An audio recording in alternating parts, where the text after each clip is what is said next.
ETV YouTube channels లో మీ వ్యాపార ప్రకటనల కోసం ఈ నంబర్కి కాల్ చేయండి.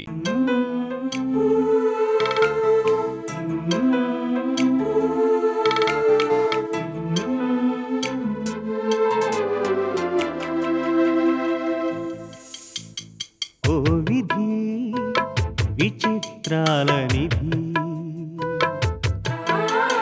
ఓ విధి విచిత్రాల నిధి, వింత కథల సారథి, ఆశ నిరాశల వారధి, నిరంకుశ నిర్ణయాల నిర్దయవానిధి, ఓ విధి విచిత్రాల నిధి, ఓ విధి విచిత్రాల నిధి.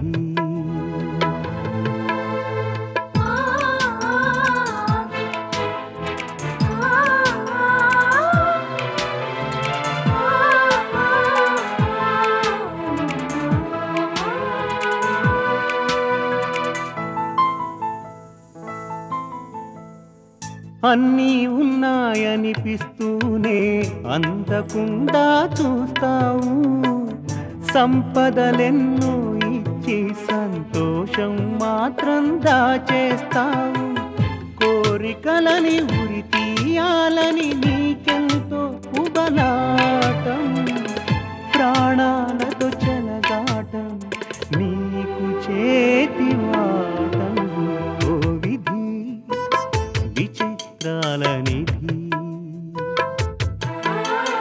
ఓ విధి విచిత్రాల నిధి.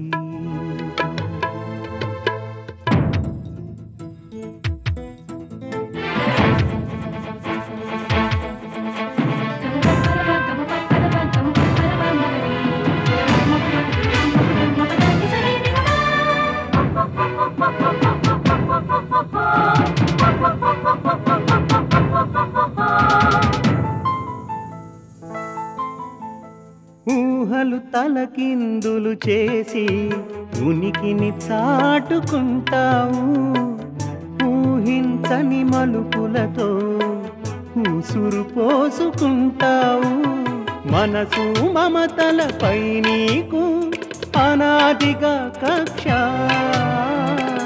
నీ చేతిలో మనిషికి మనుగడే ఓ పరీక్ష, ఓ విధి విచిత్రాల నిధి, ఓ విధి విచిత్రాల నిధి.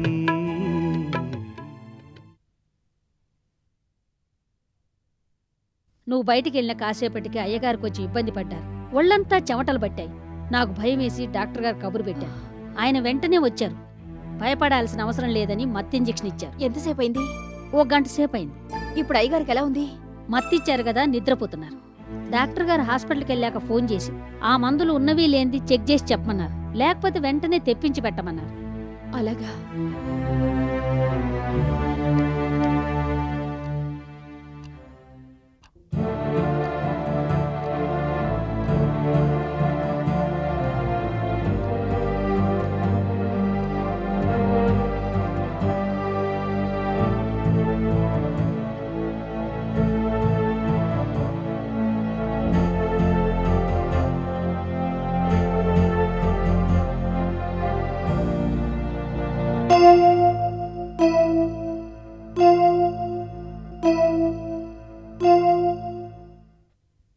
దీపక్, దీప్తి, లక్ష్మి ఎవరనుకుంటున్నారు మీరు? అమ్మ. ఇక నుంచి లక్ష్మిని అమ్మ అనే పిలవాలి. మీరు పిలుస్తారు కదూ?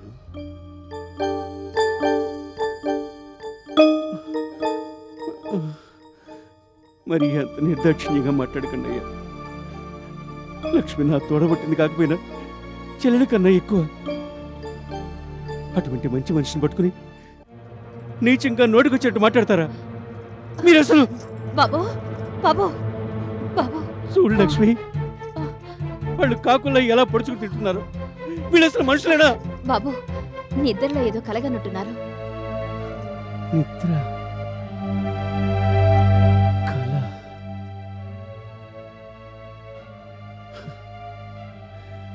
కలలు నిజం కాకముందే నిద్ర ముంచుకొస్తుంది లక్ష్మి.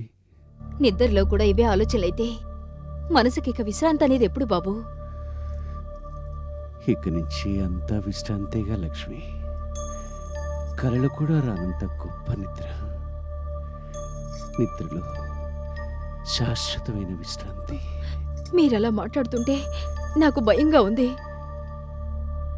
ఇవన్నీ నాకు నేనుగా మాట్లాడటం లేదు లక్ష్మి. ఎవరో ఇవన్నీ నా చేత బలవంతంగా మాట్లాడిస్తున్నారు. ఈ చేతులు చూడు, చూడటానికి మామూలుగా కనిపిస్తున్నాయా? కానీ వీటిని ఎవరో కట్టిపడేసిన ఫీలింగ్.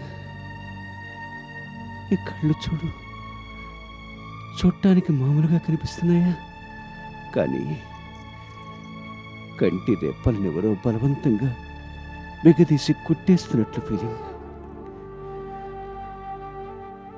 నా మనసు, శరీరం నా మాట విని స్టేజ్ దాటిపోయినట్టున్నాయి లక్ష్మి. మిమ్మల్ని మాట్లాడవద్దు అనే కొద్దీ మీరు అవే మాటలు మాట్లాడుతున్నారు. నీకెలాగూ ఏమీ చేయలేకపోయాను. కనీసం ఈ కాసేపైనా మాట్లాడిని లక్ష్మి. రేపొద్దున మాట్లాడుకోవచ్చు బాబు.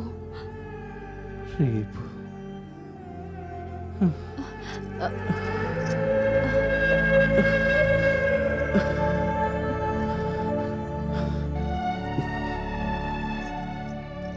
పిల్లలు జాగ్రత్త లక్ష్మి. పిలుచుకురమ్మంటారా? వద్దు, ఇప్పుడు మంచి నిద్రలో ఉండి ఉంటారు. వాళ్ళని బలవంతాన్ని నిద్ర లేపటం మంచిది కాదు. నువ్వు కాసేపు నా దగ్గరే ఉండు లక్ష్మి. అది కాదు బాబు, ఇందాక కూడా మీరు పిల్లల గురించి కలవరించారు. ఉండండి, తీసుకొస్తాను. వద్దు లక్ష్మి, ప్లీజ్.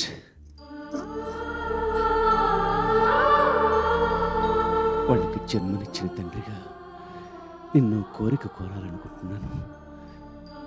తీరుస్తావా? చెప్పండి బాబు, ఏమిటది? ముక్కు పచ్చలారని వయసులోనే నా పిల్లలు తల్లిని పోగొట్టుకున్నారు. అప్పటి నుంచి వాళ్ళకి అమ్మ నాన్న నేనే అయి పెంచాను. నువ్వు ఇంట కాలు మోపిన మరుక్షణమే నాకు చెల్లెలివయ్యావు, నా పిల్లలకు తల్లివయ్యావు.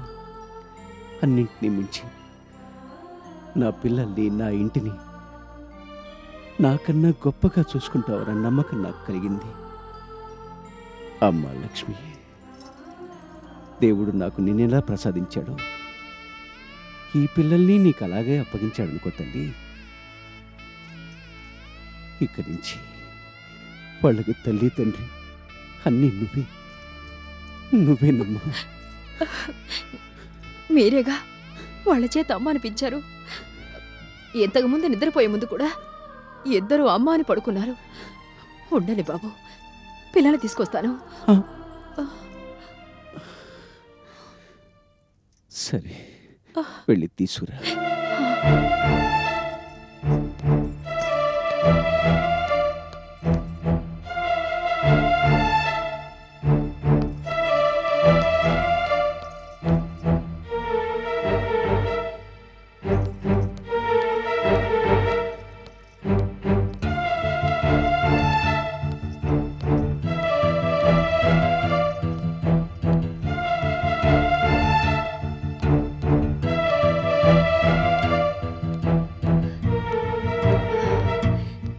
అడగండి.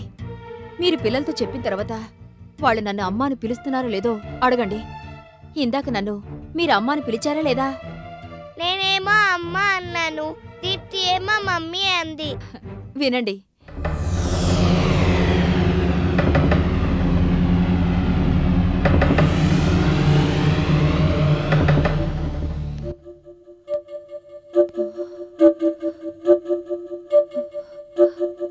బాబు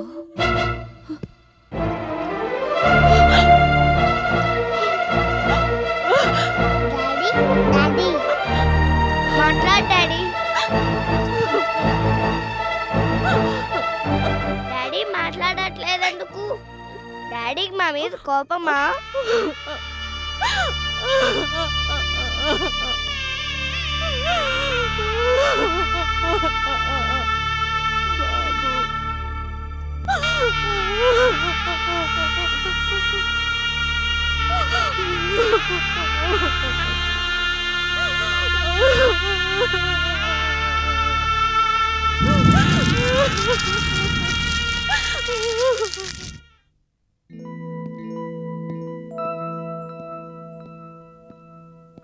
రవీంద్ర, ఏమిటి పరంకుశం గారు ఇలా వచ్చారు?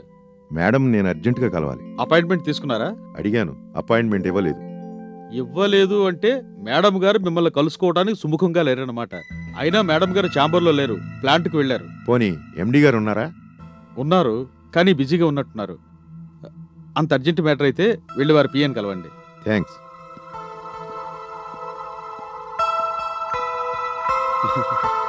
పాపం పరాంకుశం.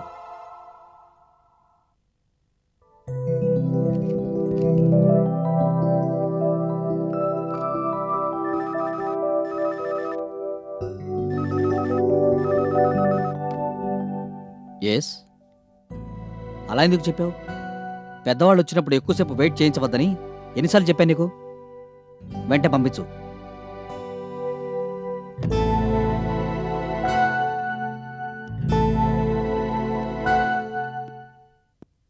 నమస్కారం సార్. రండి పరాంకుశం గారు, కూర్చోండి. ఎలా ఉన్నారు? మీరు బిజీగా ఉన్నారని తెలిసి కూడా మిమ్మల్ని కలవడం కోసం పిఏని కొంచెం ఇబ్బంది పెట్టవలసి వచ్చింది. పర్వాలేదండి. ఏమిటిది? ఒకసారి దీన్ని చదవండి.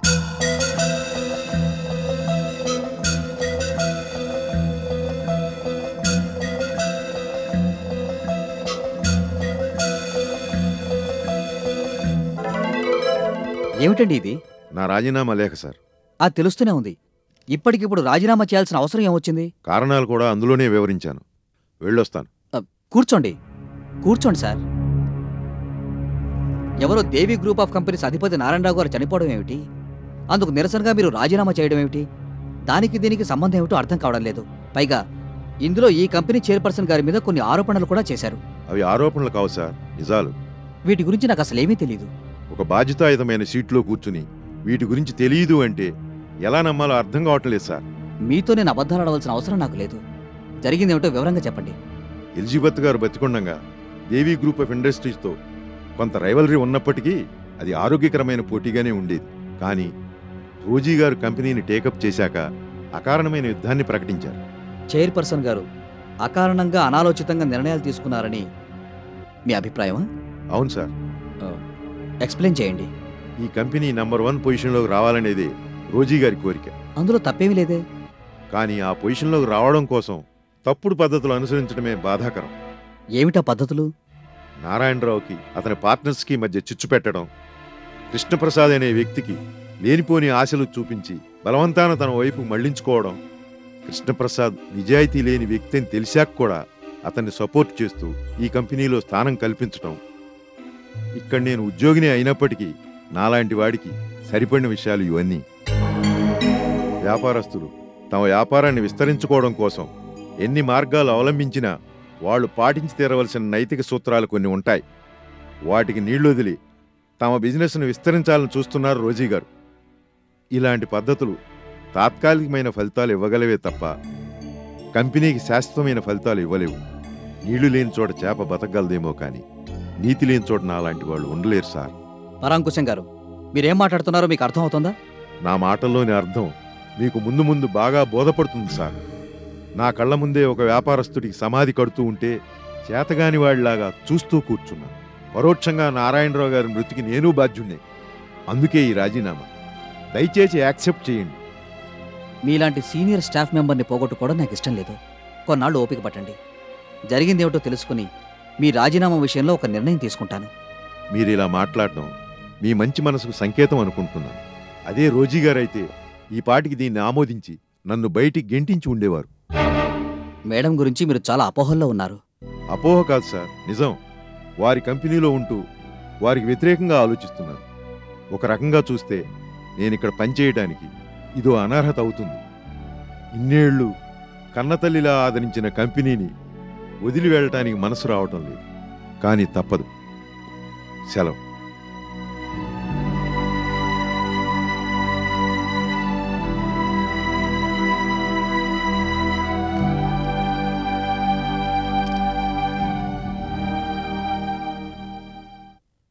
వ్యాపారస్తులు తమ వ్యాపారాన్ని విస్తరించుకోవడం కోసం ఎన్ని మార్గాలు అవలంబించినా వాళ్ళు పాటించి తీరవలసిన నైతిక సూత్రాలు కొన్ని ఉంటాయి. వాటికి నీళ్లు వదిలి తమ బిజినెస్ను విస్తరించాలని చూస్తున్నారు రోజీ గారు. నీళ్లు లేని చోట చేప బతకగలదేమో కానీ నీతి లేని చోట నాలాంటి వాళ్ళు ఉండలేరు సార్.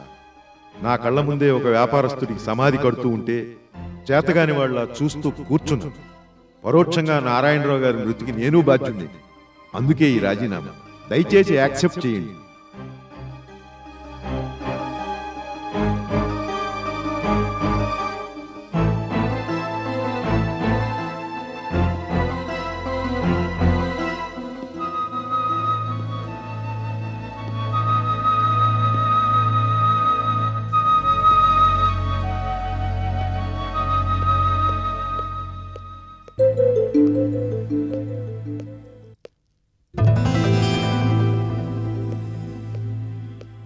మదన్, ఏమిటలా ఉన్నావు? ఎలా ఉన్నాను? ఇవాళ మధ్యాహ్నం నుంచి నువ్వెందుకో రెస్ట్లెస్గా ఉన్నావు. మధ్యాహ్నం నుంచి నీకోసమే వెయిట్ చేస్తున్నాను. ప్లాంట్ నుంచి నేరుగా ఇంటికొస్తానని ఫోన్ చేసి చెప్పాను కదా. చెప్పావు, కానీ చెప్పాల్సినవే చెప్పకుండా దాటేశావు. అసలేమైంది ఇవాళ నీకు? ఇచ్చు నీకే తెలుస్తుంది.